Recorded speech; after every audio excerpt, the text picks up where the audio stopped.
Agradezco de manera muy especial al maestro Oscar del Cueto, presidente de Kansas City Southern de México, el que esté aquí con nosotros. Muchas gracias, Oscar.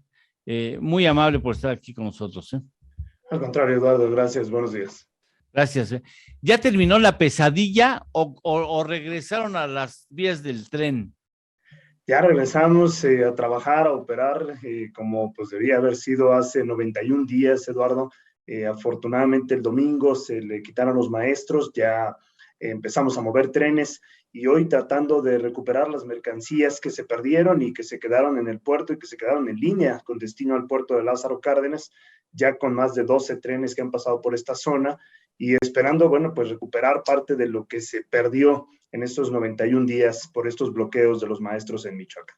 Hay estimación, yo he encontrado diversas cifras.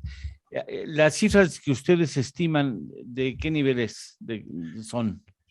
Nosotros reportamos, Eduardo, 25 millones de pérdidas en lo que fue estos 91 días, 25 millones de dólares. Fue el reporte que dimos a los inversionistas, a los accionistas de la empresa por estos bloqueos. Sí, como bien apuntas, hay diversas cifras que se han mencionado, inclusive Concamín tenía alguna cifra, Caintra tenía otra cifra, Concamín manejaba 4,000 millones de dólares, digo de pesos, perdón, y Sí. Caintra manejaba 3,8 billones de dólares a nivel nacional como pérdidas por estos bloqueos. Porque hay directos, hay consecuencias directas y hay indirectas. Correcto. O sea, entre lo que no se pudo mover, hubo pérdidas absolutas, por ejemplo, alimentos, supongo, al menos del primer tren que se detuvo, pues ese sí, a lo mejor se perdieron alimentos, oleaginosas, tengo entendido que ustedes movían también oleaginosas. Algunos productos, la mayoría de ellos se pudieron mover y pérdidas totales, como bien apuntas, pues no hemos identificado. Algunos contenedores tuvimos oportunidad de regresarlos al puerto y descargarlos, sin embargo, muchos de ellos se quedaron en la línea y se quedaron por los 3 meses. Afortunadamente, ninguno de nuestros clientes nos ha reportado, digamos, pérdidas en definitivas. Algunos productos que manejamos sí son de consumo directo humano, pero son ya procesados, entonces aguantan como enlatados o como algunos que vienen en cajas. La mayoría de los productos que manejamos para consumo, para tiendas de autoservicios, son en cajas o productos que pueden aguantar pues un tiempo prolongado, pues sin ser distribuidos a través de los anaqueles. Bien, ahora, ustedes ya, a ver, eso que pasa en México, ¿les pasa en algún otro país del mundo, Oscar? Híjole, nosotros operamos en 3 países distintos, lo que es Estados Unidos, Panamá y aquí en México. Y no, la verdad es que es el único punto donde tenemos este tipo de problemas o manifestaciones sobre utilizando las vías del ferrocarril y sobre todo cuando no es un tema relacionado con el ferrocarril. Lo Sí, mencionamos hombre. varias veces, Eduardo, nosotros no podíamos solucionar este tema y por eso agradecemos la intervención de la Secretaría de Gobernación y el gobernador de Michoacán que pudieron conseguir los recursos y pagar estos recursos que se debían a los maestros, pero no era un tema que nosotros pudiéramos solucionar o que pudiéramos en algún momento pues solventarle a los maestros. Pero tengo entendido que los maestros tienen el compromiso de liberar las vías, que es un delito federal, por cierto, ¿no? Tengo entendido, Correcto, es un sí. delito federal, como la toma de las casetas, o bloqueo a puertos aéreos, Uh -huh. este, cuando tan pronto les pagaran. Y tengo entendido que aún así, a lo mejor estoy mal informado, de que hubo algún grupo de maestros que aún habiéndoles pagado querían permanecer en el bloqueo. Sí, fue la información que nos dieron, de acuerdo a lo que nos comentaron precisamente de la Secretaría de Gobierno de Michoacán, el mismo gobernador con quien tuve oportunidad de platicar el sábado, el viernes inclusive, me decía que el sábado terminaban de pagar todo lo que eran las quincenas pendientes, se les quedaron a deber 5 quincenas y la que iba corriendo. De hecho, el sábado que terminaba el mes se les terminó de pagar estas quincenas, pero sí había un grupo que quería aprovechar el quedarse en las vías para exigir algunas otras cosas, como el reconocimiento de plazas o adeudos, parece que del 2020, con algunas prestaciones. Sin embargo, la deuda fue saldada de acuerdo a la información que nos dieron del gobierno de Michoacán, y sí se envió fuerza pública. Sin embargo, no tuvieron que quitarlos, fueron solamente un diálogo en Pátzcuaro, se quitaron los maestros y posteriormente se dio en Calzón, donde fue el lugar más largo del bloqueo en Uruapan, donde los maestros se hicieron a un lado, pero no hubo necesidad de usar la fuerza pública. Por ese tramo transcurrían 7 trenes diarios, ¿verdad? 7 partidas, digamos. Correcto, correcto. Sí, Son ese es 7. el volumen de trenes que movemos en este corredor, intercambiados entre trenes intermodales, trenes de combustóleo que le manejamos a Pemex, o trenes manifiestos que les decimos nosotros, donde manejamos carga diversa, ¿no? Se combinan diferentes tipos de carga. Válgame Dios. O sea, también Pemex fue afectado y Sí. la CFE también, por supuesto.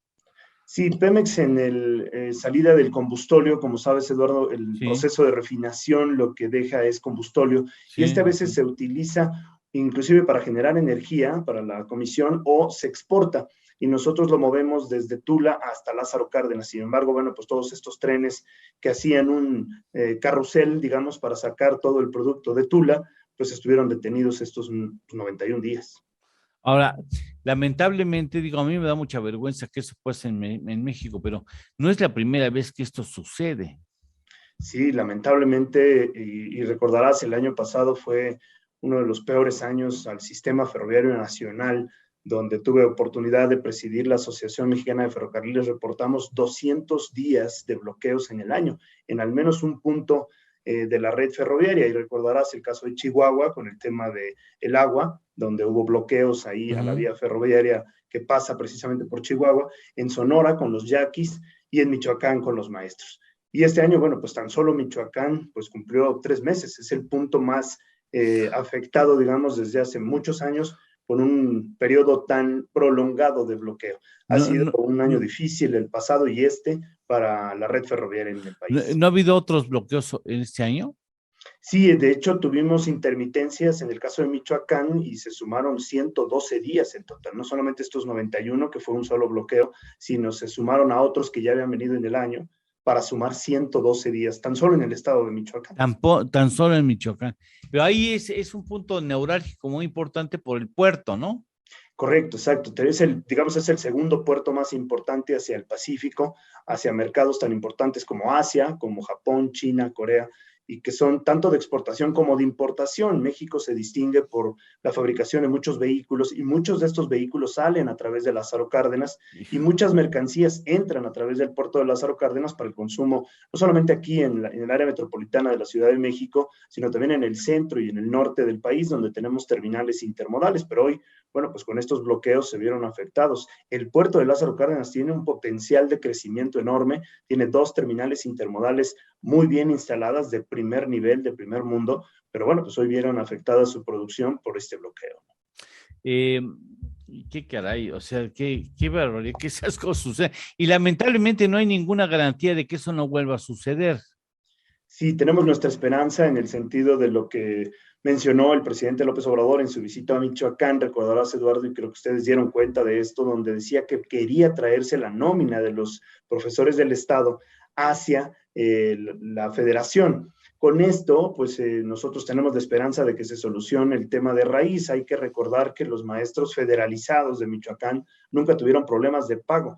El problema se causó para los maestros que estaban en la nómina del Estado de Michoacán, que eran el 64% de estos maestros. Si se logra que toda la nómina de Michoacán pase a la federación, creemos que con los recursos federales se pueden cubrir normalmente las quincenas y evitar que haya bloqueos a las vías férreas. Híjole, Oscar, te lo digo como mexicano, si no es la nómina, va a ser el callo que les estorba.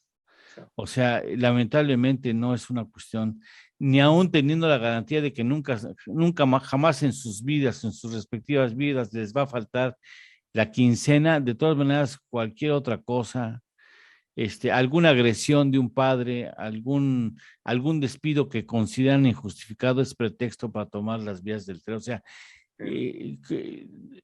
no hay ninguna garantía de que eso no vuelva a suceder, lamentablemente, ¿no? Sí, lamentablemente, y vamos a trabajar, Eduardo, creo que es el punto ahora del siguiente paso, trabajar con diputados, con quienes ya nos hemos reunido, senadores también, pues para promover que se haga pues un cambio a las leyes para hacerlas aún más fuertes y más estrictas en el tema del bloqueo, no solamente a vías férreas, sino también a carreteras, autopistas. Como bien mencionabas, es un delito el que se comete al bloquear las vías generales de comunicación. Entonces, modificar la ley que nos permita pues que haya responsabilidad de los que actúan en este sentido, porque no solamente es bloquear, hicieron fogatas en algunos puntos, prendieron llantas en algunos lugares que tuvimos que reparar y estos daños pues los hemos tenido que absorber nosotros. Es parte del costo. En algún momento, como dirigente del sector, ¿sentiste que lo que está sucediendo en México, lo que ha sucedido en México en 20, pero incluso esto data de muchos años antes, incluso, eso llega a afectar el ánimo de empresas multinacionales que se dedican al sector en otras partes del mundo, que digan, no, México, yo tenía ganas de entrarle a México, pero no, no le vamos a entrar? Sí, creo que la señal, Eduardo, que se mandó con estos bloqueos y con pues un tiempo tan prolongado de una inacción por parte del gobierno para quitar a los que estaban bloqueando las vías, sí manda una señal equivocada a quien pues tiene la idea de invertir en nuestro país. Tenemos una plataforma logística muy fuerte, no solamente a través del ferrocarril, también de puertos, también de carreteras, que pueden fortalecer las inversiones que se pueden venir al país. Pero este tipo de señales sí mandan una señal que ahuyenta la inversión. Nosotros tuvimos acercamiento con dos inversionistas que querían ponerse en el estado de Michoacán, que se retiraron de hecho ya, y uno de ellos se fue al estado de Guanajuato, precisamente por esta falta de garantías en el tema de libre circulación de trenes. Entonces yo creo que hay que trabajar en ese sentido, hoy recuperar la confianza de los clientes, de los inversionistas, y la pandemia trajo por lo menos algo bueno, el sentido del nearshoring, el traer las inversiones al país para poder atender mercados tan importantes como Canadá o Estados Unidos. Y Kansas en particular, bueno, pues con esta posible fusión con el Canadian Pacific, pues nos va a permitir tener una red de Norteamérica. Necesitamos garantías de que los trenes pueden circular.